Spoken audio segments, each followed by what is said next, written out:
The theme of today's service is finding our way in difficult times. One of the ways is just trying to take things day by day, being patient with ourselves.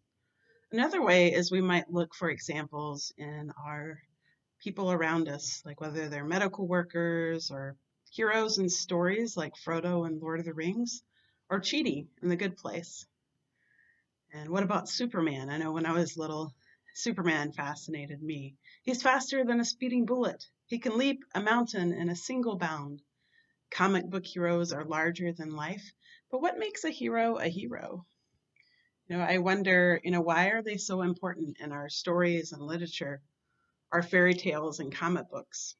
In the words of Joss Whedon, the thing about heroes is even when it doesn't look like there's a light at the end of the tunnel, he's going to keep digging. He's going to keep trying to do the right and make up for what's gone before, just because that is who they are.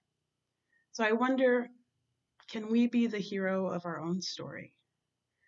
In today's service, we are finding our way in difficult times.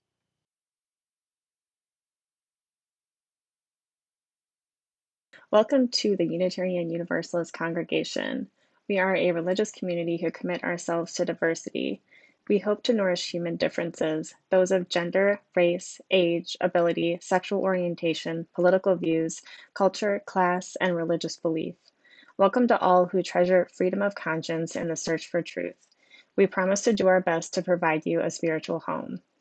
We extend a special welcome to our visitors today. We hope you will follow our UUC Facebook page and stay tuned for other events such as our Monday virtual Vespers, Wonderful Wednesdays, and Coffee and Theology on Fridays at 9 a.m. Also, families who can follow our UUC Religious Exploration Facebook page. There is Children's Chapel every Sunday at 11 a.m., Boredom Busters on Tuesday and Thursday mornings, and Story Time with Miss Jenna on Saturdays. We are so excited to have you join us this morning.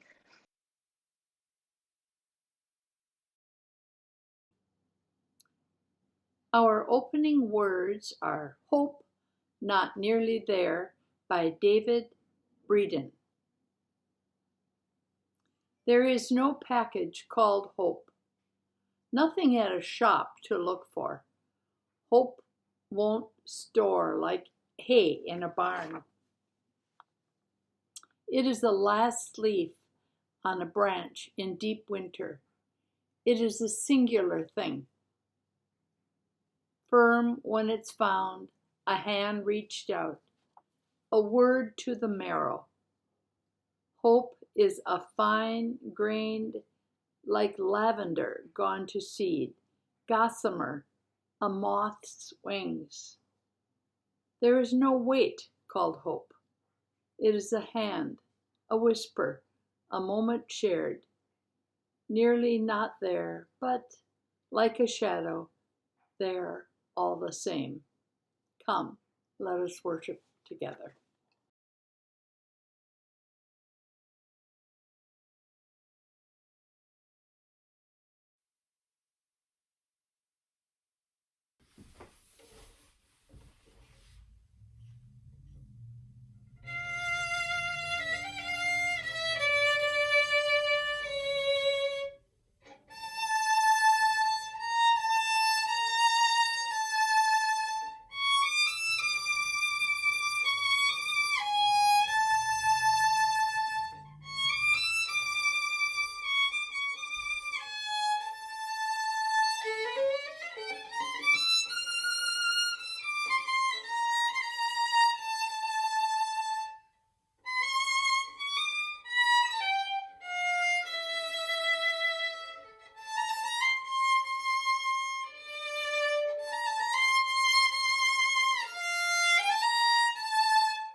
Our chalice lighting reading is Bold and Courageous Together by Erica Hewitt. The word courage comes from the Latin cor, which means heart. According to poet Mark Napo, the original use of the word courage meant to stand by one's core, a striking concept that reinforces the belief found in almost all traditions that living from the center is what enables us to face whatever life has to offer. To encourage means to hearten, to impart strength and confidence.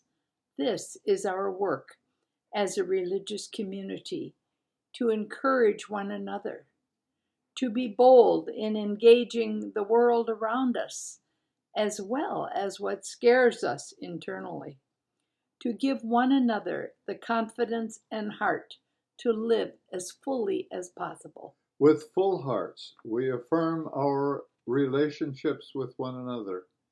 We recognize our agency and our connective power, and we accept our responsibility to be bold and courageous. We light this chalice, symbol of all that we are, all that we have done together, and all that we will be, as our shared ministry encourages those within and beyond our walls.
Now is the time in our service where we share our deepest joys and concerns. If you have a joy or concern that you would like to share in this community, feel free to post it on the streaming. You can also share it with me later, privately if you wish. We are here to gather and support one another in this time. We continue to think of Alta as she recovers at Care Partners. We think of all those who are concerned for their jobs, concerned for the health of loved ones. We think of those who are graduating this year, who are unable to walk in a ceremony like they might have. And we look forward to celebrating with them in the ways that will be safe and hold them in love. I'm going to hold this space for you just for a few moments to post your joys or concerns in this loving community.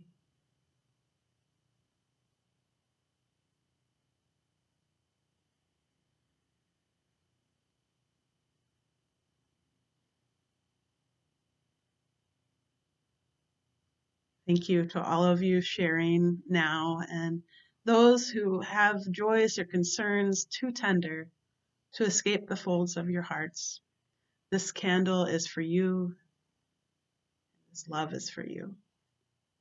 If you'll please join me in saying the words that we say at the close of joys and concerns.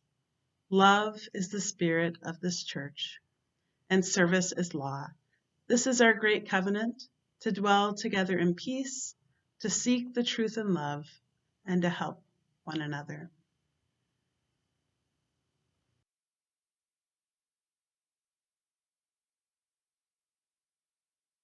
Everybody loves a hero. People line up for them, cheer them on, scream their names, and years later, they'll tell how they stood in the rain for just hours, just to get a glimpse of the one who taught them to hold on a second longer. I believe there's a hero in all of us that keeps us honest, gives us strength, and makes us noble. These words are from Aunt May. They were spoken in the movie Spider-Man. You might remember Aunt May, the hero of the hero, the hero of the hero, Spider-Man, ordinary Aunt May, who was quite a hero for a young boy that needed a loving person in life. And with that in mind, I ask you to think about, who are the heroes that have been parts of your life? Is it a spiritual figure? Is it a mentor, a doctor, a teacher, maybe a big sister? What is it that you looked for in that person that, gave you examples of how to get by? And, I think about the way I turned my big brother into a hero when I was little, because I always looked up to him. He was 8 years older than me, and I thought that he had all the answers. He was my big brother. And, over time, he's still very important in my life, but our concepts of what we need at different times in our lives changes. And I encourage you to think about ordinary heroes, and especially yourself, in that um, idea of who has power to be a change in your life. We think about Bruce Wayne, the man behind the hero of Batman. He was wealthy, and why did he spend time fighting crime? Why should he risk himself for the greater good? And that was a moral tale of people using their smarts, stuff that he was born with. He didn't have to have X-ray vision or spider webs that he could shoot out of his fingers. And the thing about moral tales is they come in all shapes and sizes. They are the stories of those who are the unexpected heroes, like Frodo, the common hobbit who, through his love and friendship and just sheer persistence, got through some really tough times. And when things looked the worst, he found rays of hope and light, even in the darkest of times. And, so many of us are struggling day to day, and, how do we get through this time of shelter at home, and what are the resources that we can draw upon, whether it's patience or love or family. And I think we can also think about stories. I see a lot of people posting about watching Netflix or reading books or comic books, playing games. And, some people might think, well, that's just escapism. But there are lessons of hope and things that we can glean when we move outside of our own mind and we experience things creatively. When I read a book, I can put myself in the place of the character, and I learn things in how those characters interact. I think about, Superman, who was loyal to Lois Lane, but he, always found himself in these stupid situations. But he kept trying to do the good and the true, right? And and I'd like to put some female superheroes in there too. We think about the book The Paper Bag Princess. That was a great one. Or Happily Never After, the Drew Barrymore remake of Cinderella. Fairy tales don't just exist in the children's section of a bookstore. Our magazines and movies and books tell us who the heroes of modern times are. What kind of hero is Hermione Granger from Harry Potter, or Lady Gaga in pop culture? What about the new renditions of Iron Man, Avengers, and Wonder Woman? What are they telling us about these times? Or the 1950s Superman is not the same as the more changed Supergirl. The 1960s Batman is not the same as the Dark Knight. And so, when I was little, I used to imagine myself when my parents would say, "You need to clean up," I would say, "Oh, I'm Cinderella. I'm working so hard." And, there's times when escapism can truly be escapism. But, we think about the story of Cinderella. Once upon a time, there was a rich merchant who had a lovely wife and daughter, but the wife died. And in time, the merchant took a second wife. Now, this woman was also fair of face, but cruel and hard inside her heart. And she had two wicked daughters, whom she favored above all things. She dressed these two in silk and lace and fed them on white cake and cream. Her stepdaughter she clothed in rags and fed with scrapings from the bottom of the pot. The child became their scullery girl and slept in the ashes of the hearth for warmth. She soon grew thin and filthy, and they called her Cinderella. These stories speak to us across the ages. That's an ancient tale. And, whether comic book, story, or fairy tale, it's rich and deep. There are themes and archetypes and levels for us to look for things. The marvels, the prodigies, the 7 league boots, the enchanted mirrors, the talking animals. Think about the Wizard of Oz and what lessons were in that story, or in the story of Narnia, or in the story of Lord of the Rings. Even though many stories and movies have depicted heroes as larger than life, the tales that we connect with the most are about ordinary people, I think. Lord of the Rings and Narnia both had ordinary heroes. Frodo was a simple hobbit with his dear friend Sam, who fights on to save Middle Earth. They're just a bunch of young hobbits drinking ale, and suddenly they're on this quest. And they're, it seems like we get our lives turned upside down right now, and we might not be on the way to saving Middle Earth, but we're trying to make our way through. We're trying to keep our families intact and the things that we care about, like this congregation or our workplace or our creative pursuits or our families, and doing the things that are hard, like wearing masks and staying at home. There's so many ways that we can dig deep and try and get through these difficult times. One of the things that I think about too is the hero's tale. And, often when I've thought about the hero's tale that Joseph Campbell talks about, I've thought about a hero that goes off on a journey or that goes on some quest. But right now, I would think that the hero's journey would be within. It would be finding the adventure, the call to adventure within us. And the structure for the hero's tale is a call to adventure, which the hero accepts or declines, a road of trials regarding which the hero succeeds or fails, achieving the goal or boon which results in important self-knowledge. And then there's a return to the ordinary world. And again, the hero can succeed or fail. And finally, it's the application of that boon or what they have gained to use to improve the world. In these times of coronavirus, perhaps it's more about our journey within, that road or trials where we struggle to do our jobs, where we struggle to put food on our table, where we think of ways to reinvent ourselves so that we can carry on homeschooling or parenting or partnering, finding ways to be connected and grounded in this isolated time.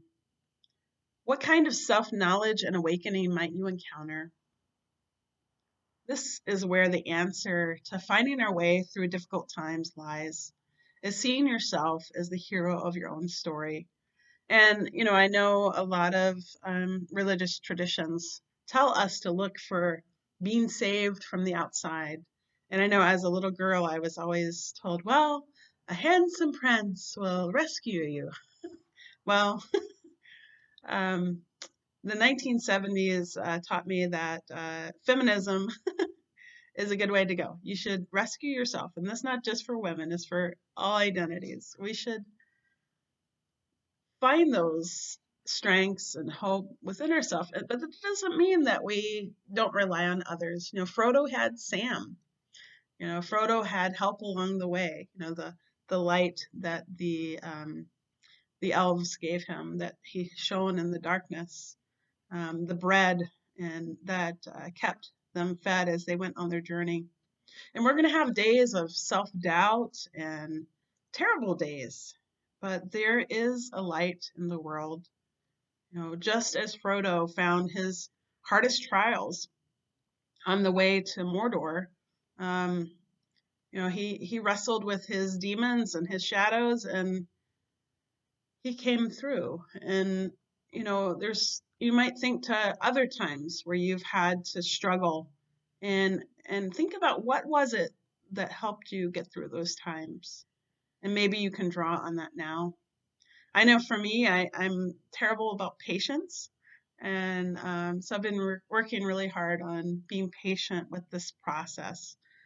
This is not going to happen as fast as many of us would want it to happen. And so the slowing down and thinking and experiencing is causing me to reflect and be in the world in different ways. And perhaps that's how I view my journey, as a chance to look at the world from a different perspective and think about, what can I awaken to? How can I grow my roots deeper and build my relationships stronger during this time? And Star Trek, sorry, people venture where no one has gone before. Heroes take incredible journeys, whether inwardly or in outer space, or in some small Midwestern town called Eau Claire. How can we imagine our heroic journey? How will the world be better for what you've learned from this time of Corona? How are you changing? How are you changing the world? Our voices make a difference. Our stories make a difference. And I watch what people post on Facebook. Baking bread, and just I'm having a bad day today, and they're showered with comments, and it offers for calls. And there's so many ways in which we can be there for ourselves and also for one another. We are so connected. In the introduction to The Hero with 1,000 Faces, Campbell wrote, "A hero ventures forth from the world of the common day and a region of supernatural wonder. Fabulous forces are there encountered, and a decisive victory is won. The hero comes back from the mysterious adventure with the power to bestow boons on his fellow man." I love all this man language, but we can translate it into humans, to his fellow humans. The stories of Buddha and Jesus follow this structure. Prince Siddhartha had a heroic journey to a spiritual awakening, or nirvana. It began when he was jolted from his perfect dreamlike state of being. The call to adventure is when destiny is summoned. The future Buddha became aware of old age and loneliness, even in all the luxury that his father tried to put around him to protect him. And that was his awakening. And that was where he had an eternal awakening of seeing the world as it was. And, when I think about our lives, we spend our lives opening to these kind of calls. We see something in the world and we can decide to respond to it or not. And, for some of us, there's a seed that's planted and it takes a while, maybe. And there's seeds that we don't follow. And, I wonder how many calls have been on the door that have gotten no answer from me. And maybe that's okay, but sometimes we're deaf to the possibilities, closed to the thought that we might be the hero of our own story, somehow ignorant of the strength that we have within us. And that maybe, just maybe, with ears open and hearts open, you hear the words, you feel the catalyst, and you say, yes, yes, I'm going to do this, or I'm going to be this, and I'm going to explore these tribulations and acknowledge that I am a part of something great, and my life and my story are sacred. The road and the trials of the Buddha were many. When he set off in a state of euphoria and purpose, he had trials. He saw ascetics that were wasted away from hunger, and he tried all these different things, and discovered that they were shackles, and just the the surface of what really he was trying to find, which was enlightenment. And I think about when we're going on a journey, we often find ourselves on a rabbit trail, and sometimes that can be from fear.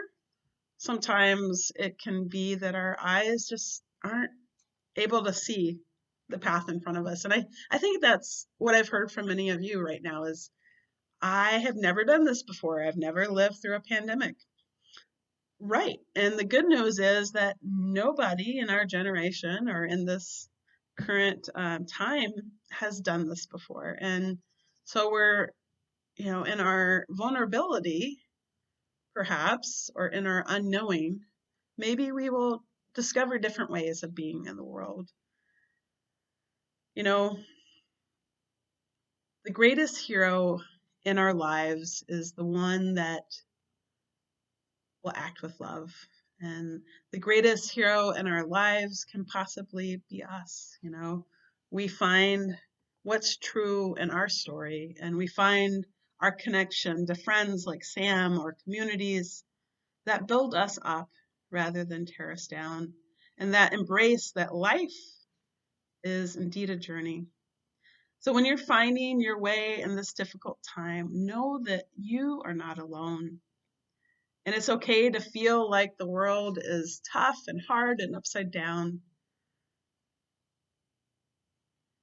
It's that first step that's so hard. Ralph Waldo Emerson said, "A hero is no braver than an ordinary man, but he is brave 5 minutes longer." Thank you. Let us enter into a time of quiet and reflection, stilling the spirit, opening the mind, and being available to the wisdom in this time of silence.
Hi, this is Scott Fulton, President of the Prairie Enthusiasts.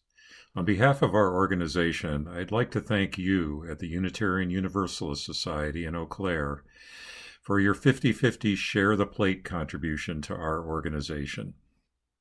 The mission of the Prairie Enthusiasts is to restore and preserve prairies, oak savannas, and other related natural communities of the upper Midwest.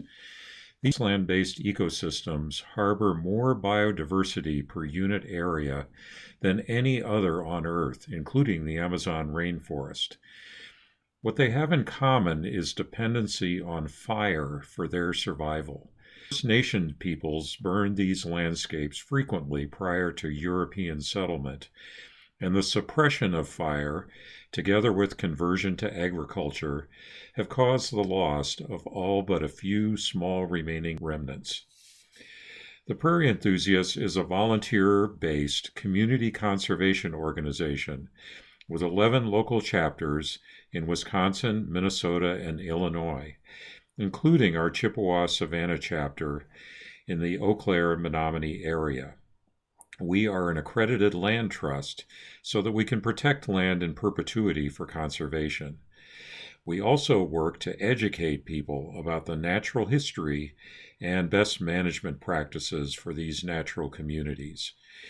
But most importantly, we get out and work on the land to restore these treasures to ecological health for future generations.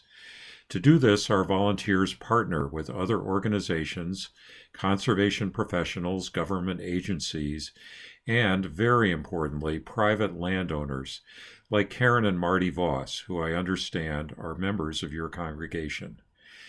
Please check us out on the web or Facebook, and thank you again very much for this unexpected but certainly welcome show of support.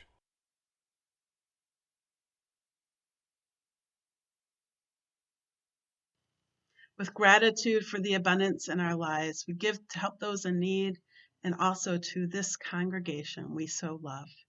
Thank you so much for your generosity. You can give online at uueauclaire.com and indicate whether it is for a pledge or for this month's 50-50 recipient, which is Prairie Enthusiasts. Thank you so much for all that you do.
Have patience with everything unresolved in your heart, and try to love the questions themselves.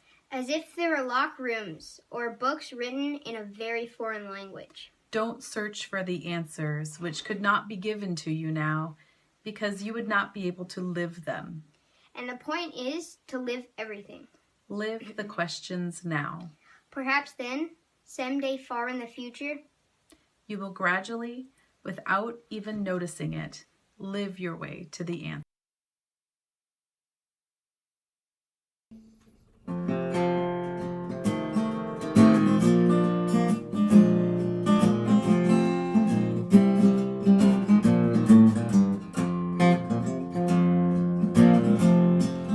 Days dark with storm, burdens weigh on my heart, my troubles await at every turn.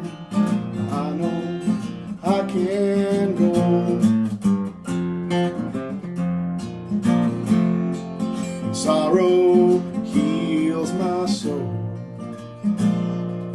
burdens make me strong,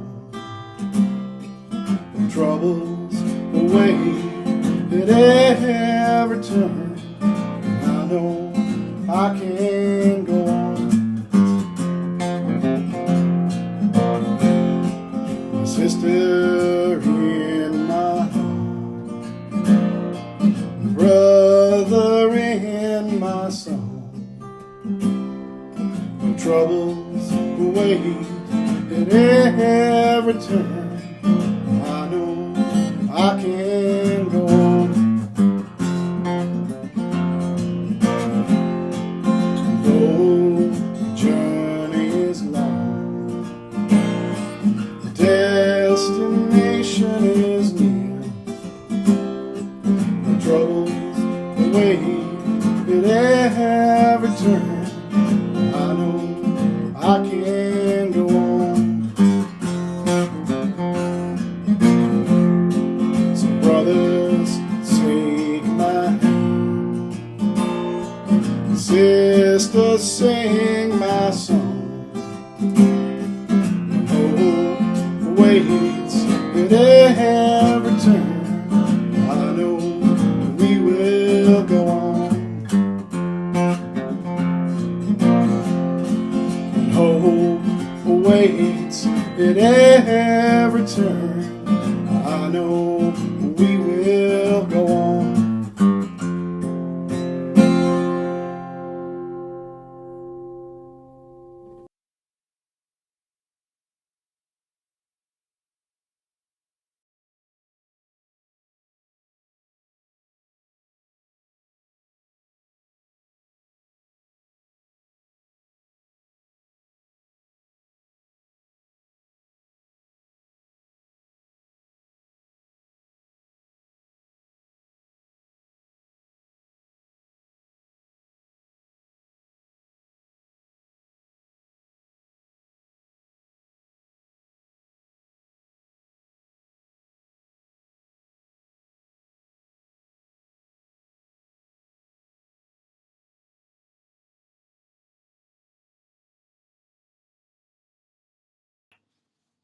Our closing reading is The Journey by Mary Wellenmeyer. It's a pilgrimage, like a trek around Mount Kailash or perhaps Bodh Gaya, but it's life itself, the whole thing, every moment. On the high passes of Mount Kailash, pilgrims hope for a kind of death, a rebirth of spirit. And it's not a bad thing to go there and do that. It's if time and money allow. But what of this journey of every day? And what can we learn from the pilgrims there? They, lightheaded in the altitude, gasping in amazement at the alternation of clear, bright sunlight and wind-blown snows amid the vast, craggy highlands and steep, worn paths. It seems to me a wind blows here from Mount Kailash or somewhere. And so we pilgrims of sidewalk and parking lot are sometimes taken unawares, not so much by the wind-blown snows as by apples in the supermarket, or sunshine through the trees. Next to the school, we gasp in amazement, lifted from our everyday selves for no reason at all. Let it be a pilgrimage each day, and may our journeys all be blessed.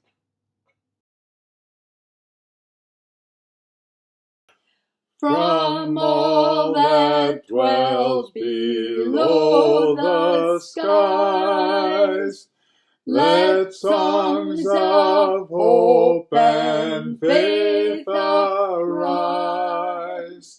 Let peace, goodwill on earth be sung. Through every land, by